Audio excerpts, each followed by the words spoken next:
ਦੋਸਤੋ ਇੱਕ ਰੋਜ਼ੇਦਾਰ ਮੋਟਰਸਾਈਕਲ 'ਤੇ ਜਾ ਰਿਹਾ ਹੁੰਦਾ ਹੈ ਅਤੇ ਅਚਾਨਕ ਉਹਨੂੰ ਭੁੱਖ ਦੇ ਨਾਲ ਸ਼ਦੀਦ ਚੱਕਰ ਆਉਂਦਾ ਹੈ ਅਤੇ ਉਹ ਉੱਥੇ ਨਾਲ ਹੀ ਪਲਾਟ ਦੇ ਵਿੱਚ ਲੇਟ ਜਾਂਦਾ ਹੈ ਅਤੇ ਚਾਬੀ ਉਹ ਮੋਟਰਸਾਈਕਲ ਦੇ ਵਿੱਚ ਹੀ ਭੁੱਲ ਜਾਂਦਾ ਹੈ ਅਤੇ ਉਹਨੂੰ ਜ਼ਰਾ ਸੀ ਨੀਂਦ ਆ ਜਾਂਦੀ ਹੈ ਅਤੇ ਉੱਥੇ ਹੀ ਇੱਕ ਚੋਰ ਆ ਜਾਂਦਾ ਹੈ।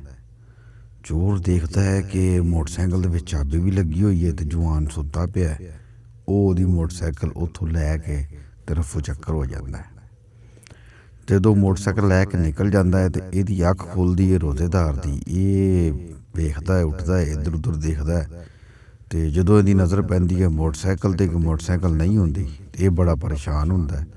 ਇੱਧਰ ਉੱਧਰ ਵੇਖਦਾ ਹੈ, ਬੜਾ ਪਰੇਸ਼ਾਨ ਹੁੰਦਾ ਹੈ ਅਤੇ ਉੱਥੇ ਆ ਕੇ ਸਿਰ ਫੜ ਕੇ ਬਹਿ ਜਾਂਦਾ ਹੈ ਕਿ ਇਹ ਮੇਰੇ ਨਾਲ ਕੀ ਹੋ ਗਿਆ। ਮੇਰੀ ਤਾਂ ਮੋਟਰਸਾਈਕਲ ਹੀ ਕੋਈ ਚੋਰੀ ਕਰਕੇ ਲੈ ਗਿਆ ਅਤੇ ਹੁਣ ਮੈਂ ਕਿਸ ਤਰ੍ਹਾਂ ਜਾਵਾਂਗਾ। ਉਹ ਬੈਠਾ ਹੁੰਦਾ ਹੈ ਪਰੇਸ਼ਾਨ, ਸੋਚ ਰਿਹਾ ਹੁੰਦਾ ਕੀ ਕਰਾਂ। ਅਤੇ ਉੱਥੇ ਇੱਕ ਆਦਮੀ ਆਉਂਦਾ ਹੋਰ ਦੂਸਰਾ, ਉਹ ਉਹਨੂੰ ਆ ਕੇ ਪੁੱਛਦਾ ਹੈ ਕਿ ਬਈ ਕਿਉਂ ਪਰੇਸ਼ਾਨ ਬੈਠਾ ਹੈ, ਕੀ ਗੱਲ ਹੈ, ਖੈਰੀਅਤ ਹੈ, ਤੂੰ ਸਿਰ ਫੜ ਕੇ ਕਿਉਂ ਬੈਠਾ ਹੈ। ਉਹ ਕਹਿੰਦਾ ਮੈਂ ਤੈਨੂੰ ਕੀ ਦੱਸਾਂ ਯਾਰ, ਮੈਂ ਜਾ ਰਿਹਾ ਸੀਗਾ ਕੋਈ ਸਮਾਨ ਲੈਣ ਰਫਤਾਰੀ ਵਾਸਤੇ, ਮੈਨੂੰ ਥੋੜ੍ਹਾ ਚੱਕਰ ਆਇਆ ਅਤੇ ਮੈਂ ਇੱਥੇ ਲੇਟ ਗਿਆ, ਚਾਬੀ ਕੱਢਣੀ ਭੁੱਲ ਗਿਆ ਅਤੇ ਇੱਥੇ ਮੋਟਰਸਾਈਕਲ ਖੜੀ ਕੀਤੀ ਸੀ ਅਤੇ ਉਹ ਕੋਈ ਲੈ ਕੇ ਰਫੂ ਚੱਕਰ ਹੋ ਗਿਆ ਅਤੇ ਮੈਂ ਬੜਾ ਪਰੇਸ਼ਾਨ ਹਾਂ। ਅਤੇ ਉਹ ਕਹਿੰਦਾ ਅੱਛਾ ਬਈ ਪਰੇਸ਼ਾਨ ਨਾ ਹੋ, ਅੱਲਾਹ ਤਾਲਾ ਬਿਹਤਰੀ ਕਰੇਗਾ।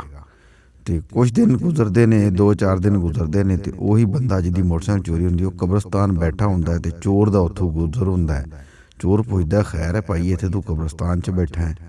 ਅਤੇ ਉਹ ਕਹਿੰਦਾ ਯਾਰ ਮੇਰਾ ਮੋਟਰਸਾਈਕਲ ਚੋਰੀ ਹੋ ਗਿਆ ਅਤੇ ਮੈਂ ਬੜਾ ਪਰੇਸ਼ਾਨ ਹਾਂ। ਅਤੇ ਉਹ ਕਹਿੰਦਾ ਭਾਈ ਮੋਟਰਸਾਈਕਲ ਤੇਰਾ ਚੋਰੀ ਹੋ ਗਿਆ ਹੈ ਅਤੇ ਤੂੰ ਇੱਥੇ ਕਬਰਸਤਾਨ 'ਚ ਕੀ ਕਰਦਾ ਬੈਠਾ ਹੈ, ਤੂੰ ਉੱਠ ਕੇ ਥਾਣੇ ਜਾ ਰਿਪੋਰਟ ਲਿਖਾ।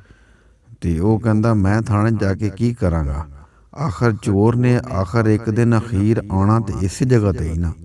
ਉੱਥੋਂ ਚੋਰ ਜਿਹੜਾ ਹੈ ਉਹ ਕੰਨਾਂ ਨੂੰ ਹੱਥ ਲਾਉਂਦਾ ਹੈ, ਅੱਲਾ ਕੋਲੋਂ ਮਾਫੀ ਮੰਗਦਾ ਹੈ, ਤੌਬਾ ਕਰਦਾ ਹੈ ਕਿ ਯਾ ਅੱਲਾ ਮੇਰੇ ਕੋਲ ਗਲਤੀ ਹੋ ਗਈ, ਮੈਨੂੰ ਮਾफ़ ਕਰ ਦੀ। ਗੱਲ ਤਾਂ ਉਹਨੇ ਸੱਚੀ ਕੀਤੀ ਹੈ ਕਿ ਇੱਕ ਦਿਨ ਹਰ ਬੰਦੇ ਨੇ ਦੁਨੀਆ ਛੱਡ ਕੇ ਚਲੇ ਜਾਣਾ ਹੈ।